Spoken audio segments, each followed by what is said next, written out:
KLR the photo Guru YouTube சேனலுக்கு உங்களை வரவேற்கிறேன். என் பெயர் KL ராஜா பன்சிங். இந்த வீடியோ ஒரு முக்கியமான வீடியோ, இன்ட்ரெஸ்டிங்கான ஒரு வீடியோ. பர்டிகுலர்லி ப்ரொஃபஷனல் ஃபோட்டோகிராஃபர்ஸ் இல்லை ஃபோட்டோகிராஃபியில் ஒரு நெக்ஸ்ட் லெவலுக்கு போகணும், ஃபோட்டோகிராஃபில் அப்டேட் பண்ணணும் அப்படின்னு நினைக்கக்கூடிய ஃபோட்டோகிராஃபர்ஸ் ரொம்ப போட்டி போட்டு முண்டி அடிச்சுட்டு வாங்கக்கூடிய ஹை ரெசல்யூஷன் சென்சார் உள்ள கேமராஸ் பற்றி நம்ம பேச போகிறோம். அதாவது higher mega pixels camera. So mega pixels mega challenge. So நம்மளுடைய கேமராவுடைய மெகா பிக்சல்ஸ் அதிகமாக இருக்கிறதுனால என்ன நன்மைகள், இல்லை அதனால் என்னென்ன சவால்கள் அப்படிங்கிறது தான் இந்த வீடியோனுடைய முக்கியமான ஒரு கண்டென்ட். ஸோ நீங்கள் பார்த்துருப்பீங்க, மார்க்கெட்டில் நிறைய ஹை ரெசல்யூஷன் சென்சார் இருக்கக்கூடிய கேமராஸ் அவைலபிளாக இருக்குது. நிக்கானில் எடுத்துட்டிங்கன்னா உங்களுக்கு 850 D850 இருக்குது, உங்களுக்கு கேனனில் எடுத்துட்டிங்கன்னா 5D SR இருக்குது, அதே மாதிரி சோனியில் எடுத்துட்டிங்கன்னா உங்களுக்கு A7RIII இருக்குது, இந்த மாதிரி பேனாசோனிக் எடுத்திங்கன்னா உங்களுக்கு S2 இருக்குது. உங்களுக்கு இப்படி பல கேமராஸ் பார்த்திங்க அப்படின்னா ஃபுல் ஃப்ரேம் சென்சார் கேமராஸில் ஹையர் ரெசல்யூஷன், அதாவது 45 megapixels, 48 megapixels, 50 megapixels அப்படின்னு சொல்லிட்டு ஹையர் மெகா பிக்சல்ஸ். இன்னும் சொல்லப்போனால் மீடியம் ஃபார்மேட் கேமராஸில் 100 மெகா பிக்சல்ஸ் கூட நம்ம ரீச் பண்ணிட்டோம். ஸோ இந்த மெகா பிக்சல்ஸ் அதிகமாக இருக்கிறதுனால நமக்கு என்ன லாபம் அப்படின்னா, ஸ்ட்ரெயிட்டாகவே பார்த்திங்கன்னா மெகா பிக்சல்ஸ் அதிகமாக இருக்கிறதுனால அதில் எடுக்கக்கூடிய படங்களை நீங்கள் ரொம்ப பெருசுப்படுத்தலாம் அப்படிங்கிறது தான் அதனுடைய ஃபர்ஸ்ட் பாயிண்ட். அது மிகப்பெரிய ஒரு அட்வான்டேஜ் அதுதான்.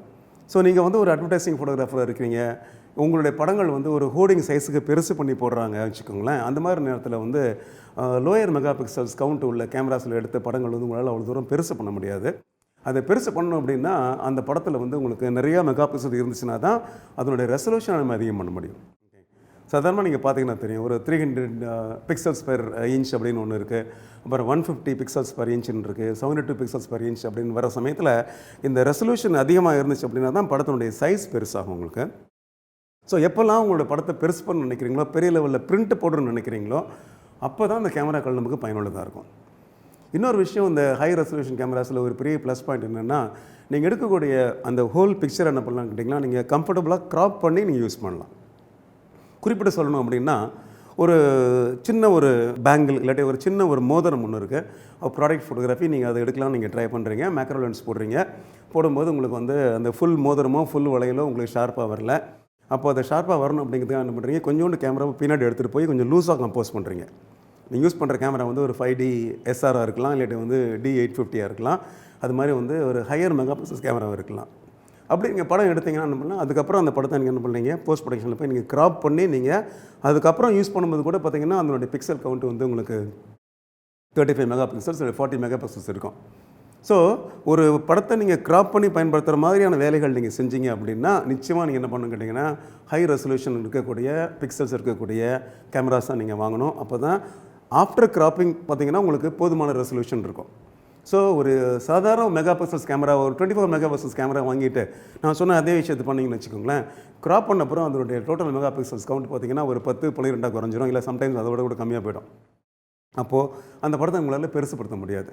ஸோ எங்கெல்லாம் க்ராப்பிங் தேவைப்படுதோ, உங்களுடைய ஒர்க் நேச்சர் அப்படி இருந்துச்சு அப்படின்னா நீங்கள் கண்ணை மூடிட்டு வாங்க முடியுதுன்னு கேட்டிங்கன்னா ஃபுல் ஃப்ரேம் சென்சார் கேமரா தான்.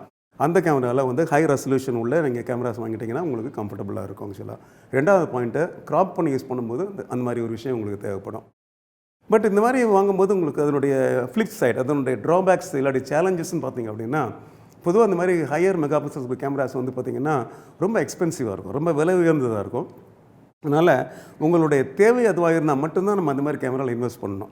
நீங்கள் ஒரு வெட்டிங் ஃபோட்டோகிராஃபராக இருக்கீங்க, உங்கள் படத்தை நீங்கள் சாதாரணமாக ஒரு A3யோட பெருசு பண்ணி போட போகிறதில்ல அப்படின்னு நினச்சிங்க அப்படின்னா உங்களுக்கு 50 மெகா பிக்சல்ஸ் கேமரா நமக்கு தேவையில்லை. அப்படி ஒரு கேமரா வாங்க நம்ம என்ன பண்ணுவோம் கேட்டிங்கன்னா, அதனுடைய ஹை ரெசல்யூஷனில் மேக்ஸிமம் ரெசல்யூஷன் நம்ம ஃபோட்டோ எடுக்க மாட்டோம் இல்லையா. இப்போ ராவில் பார்த்தீங்கன்னா உங்களுக்கு 3 ஆப்ஷன்ஸ் இருக்குது. உங்களுக்கு ராவில் உங்களுக்கு அந்த ஃபுல் ரெசல்யூஷன் ஒன்று இருக்குது, அதுக்கப்புறம் மீடியம்னு ஒன்று இருக்குது, அப்புறம் ஸ்மால்னு ஒன்று இருக்குது. ஸோ நிறைய பேர் பார்த்திங்க அப்படின்னா ஒரு 5D SR மாதிரி கேமரா வாங்கி வச்சு என்ன பண்ணுவாங்கன்னா, அந்த மீடியம் ராலே எடுத்துகிட்டு இருப்பாங்க. சில பேர் இன்னும் ஸ்மால் ரால் எடுத்துகிட்டு இருப்பாங்க. அது ஆக்சுவலாக வேஸ்ட் ஆஃப் மணி. ஏன்னா உங்களுடைய தேவையே மீடியம் ரா அப்படின்னா, அந்த மீடியம் ராவோட ரெசல்யூஷன் இருக்க மாதிரி கேமரா வாங்கிட்டீங்க அப்படின்னா தேவையில்லாமல் ஒரு ஹையர் இன்வெஸ்ட்மெண்ட் உங்களுக்கு தேவைப்படாது. ரெண்டாவது, ஒரு அதிகப்படியான ஒரு ரெசல்யூஷனில் ஒரு படத்தை நீங்கள் எடுத்திங்கன்னா அதனுடைய ஃபைல் சைஸ் பெருசாகிடுது.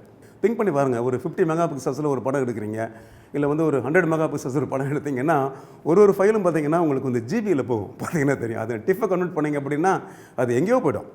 ஸோ அவ்வளோ பெரிய ஃபைலை உங்கள் கம்ப்யூட்டர் ஹேண்டில் பண்ணுமா, அவ்வளோ ஸ்டோரேஜ் ஸ்பேஸ் நம்மள்கிட்ட இருக்குதா, செக் பண்ணி பாருங்கள் ஆக்சுவலாக. ஓகே, அதனால் ஒரு கேமரா வாங்கிறதுக்கு முன்னாடி, இன்வெஸ்ட் பண்ணுறதுக்கு முன்னாடி நான் அப்டேட் பண்ணுறேன் அப்படிங்கிற பேரில் ஒரு தேவையில்லாமல் அனாவசியமான ஒரு மெகா பிக்சல்ஸ் இருக்கக்கூடிய கேமராவை வாங்கிட்டு அதுக்கப்புறம் கம்ப்யூட்டர் ஃபுல் ஆகிடுச்சு, ஹார்ட் டிஸ்க்கு ஃபுல் ஆகிடுச்சு, அப்புறம் சிஸ்டம் ரொம்ப ஸ்லோ ஆகிடுச்சு, என்னோடய ஃபோட்டோஷாப் ஓப்பன் ஆக மாட்டேங்குது, எப்படி நிறைய கம்ப்ளைண்ட்ஸ் நம்ம சொல்கிறதுனால பார்த்துருக்கோம். அது காரணம்னு கேட்டிங்கன்னா எக்ஸ்ட்ரா பிக்சல்ஸ் நீட்ஸ் எக்ஸ்ட்ரா பவர்ஃபுல்லான ஒரு சிஸ்டம் வேணும்.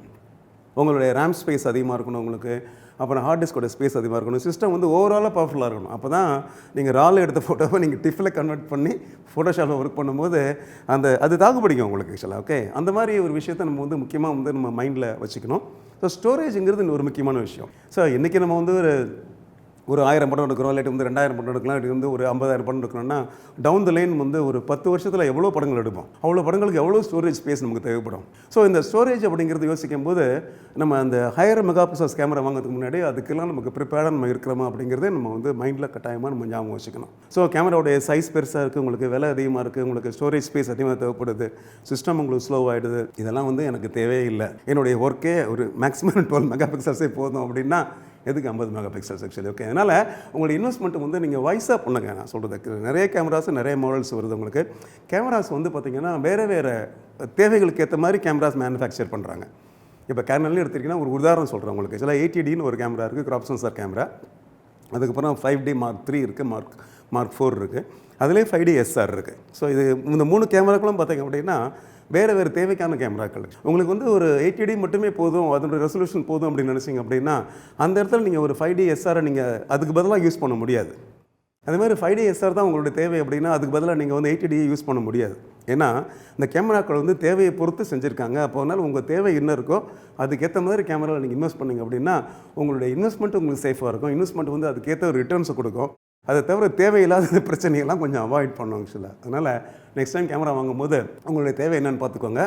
அதுக்கேற்ற மாதிரியான சென்சார் சைஸ் இருக்க கேமராஸ், அதுக்கேற்ற மாதிரி ரெசல்யூஷன் கூட கேமராஸ் வாங்குங்க. அதனால் மெகா பிக்சல்ஸ் அப்படிங்கிறது ஒரு மெகா இஷ்யூவாக இப்போ இருந்துகிட்ருக்குது. அதனால் அதிகப்படியான மெகா பிக்சல் ஒரு கேமரா தான் கட்டாயமே வாங்கி ஆகணும்னு வாங்கிட்டு அதுக்கப்புறம் நீங்கள் அதில் லோ ரெசல்யூஷனில் ஷூட் பண்ணுறது அப்படிங்கிறத நீங்கள் அவாய்ட் பண்ணலாம் இல்லையா. ஸோ இந்த வீடியோவில் நான் சொன்ன விஷயங்கள் வந்து உங்களுக்கு யூஸ்ஃபுல்லாக இருந்திருக்கும் டெஃபினட்டாக உங்களுக்கு. ஸோ முக்கியமான சில டிப்ஸோடு உங்களுக்கு ஷேர் பண்ணேன். ஏன்னா பல சமயத்தில் நம்ம இந்த மாதிரி சிம்பிளான விஷயத்தை வந்து மறந்துட்டு என்ன பண்ணுறோம் கேட்டிங்கன்னா அவர் வாங்கியிருக்காரு இந்த கேமரா, இவர் வாங்கியிருக்காருன்னு சொல்லிட்டு யாரோ ஒருத்தன் கேமரா வாங்குறதுனால நம்ம என்ன பண்ணுறோம், அதே கேமரா வாங்கிடுறோம். நமக்கு அந்த தேவை இருக்கா இல்லையா அப்படிங்கிறத நம்ம ரியலைஸ் பண்ணுறது இல்லை. ஸோ இன்வெஸ்ட்மெண்ட் பண்ணும்போது உங்களுடைய தேவையை ரியலைஸ் பண்ணிவிட்டு நீங்கள் இன்வெஸ்ட் பண்ணிங்க அப்படின்னா ஃபோட்டோகிராஃபியில் நீங்கள் வந்து பெரிய லெவலில் சம்பாதிக்க முடியும். அப்போ தான் அந்த இன்வெஸ்ட்மெண்ட் வந்து உங்களுக்கு போதுமான ரிட்டர்ன்ஸை கொடுக்கும். எப்போவுமே முதலீடு வந்து அதுக்குரிய பண வரவை கொடுத்துச்சு அப்படின்னா தென் இட் இஸ் ஓகே. அதனால் அந்த ரிட்டர்ன்ஸ் கம்மியாக இருக்கும்போது நம்ம வந்து அன்னெசரியாக வந்து ஹை இன்வெஸ்ட்மெண்ட்டில் போகும்போது இந்த மாதிரி சில விஷயங்கள் வந்து ஆஸ் அ பிஸ்னஸ் நமக்கு சக்ஸஸ்ஃபுல்லாக இருக்க முடியுமா அப்படிங்கிறது ஒரு கேள்விக்குறி ஆகிடும். அதனால் கொஞ்சம் கேர்ஃபுல்லாக இன்வெஸ்ட் பண்ணுங்கள். ஸோ இந்த தகவல் உங்களுக்கு பிடிச்சிருந்தது அப்படின்னா இந்த வீடியோ எல்லோரோட நீங்கள் ஷேர் பண்ணுங்கள், முக்கியமாக லைக் பண்ணுங்கள். அதுக்கப்புறம் KLR the photo Guru YouTube சேனலை நீங்கள் சப்ஸ்கிரைப் பண்ணுங்கள். இது வரைக்கும் சப்ஸ்கிரைப் பண்ணாமல் இருந்தீங்க அப்படின்னா பெல் பட்டனை மறக்காமல் ப்ரெஸ் பண்ணுங்கள். அப்போ தான் இந்த மாதிரி சின்ன டிப்ஸோடு உங்களை நான் திரும்ப உங்களை சந்திக்கிறதுக்கு சௌகரியமாக இருக்கும். ஆக்சுவலாக டேக் கேர்.